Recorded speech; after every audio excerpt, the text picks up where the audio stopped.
Hello friends, ఏంది బీరకాయలు చూపిస్తున్నారని చూస్తున్నారా? నేనైతే నా స్టైల్లో బీరకాయ పప్పు అయితే చేస్తున్నానండి. ఒక్కొక్కరు ఒక్కొక్క విధంగా చేస్తూ ఉంటారు. నేనైతే ఇలా చేస్తాను, మీరు చూసేయండి. ఫస్ట్ అయితే పైన ఉన్న చెక్క అంతా తీసేసిన తర్వాత ఇంకా బీరకాయలని చిన్న చిన్న పీసెస్గా కట్ చేసేసుకోవాలి. అలా కట్ చేసుకొని పక్కన పెట్టేసుకోవాలి.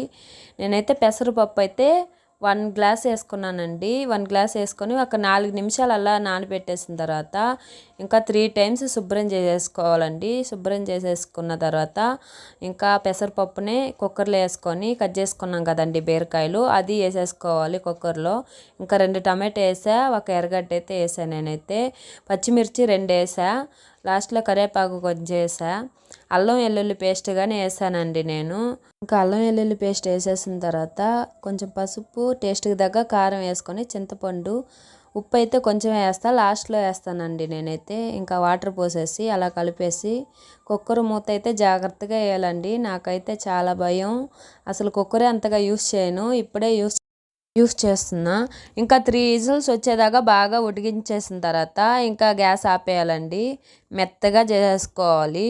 ఉప్పు అయితే కొంచెం వేసాను కదండి ఫస్ట్లో, ఇప్పుడు టేస్ట్కి తగ్గ వేసేసుకోవాలి ఉప్పు అయితే. అలా ఉప్పు వేసేసి ఇంకా పోపు కోసం అయితే రెడీ చేసుకుంటున్నా. ఇంకా నూనె కొంచెం పోసి ఆవాలు, ఎండుమిర్చి, కరివేపాకు, ఎల్లుల్లి వేసుకొని కాసేపు కలుపుకొని బీరకాయ పప్పు అయితే అందులో పోసేసుకోవడమే.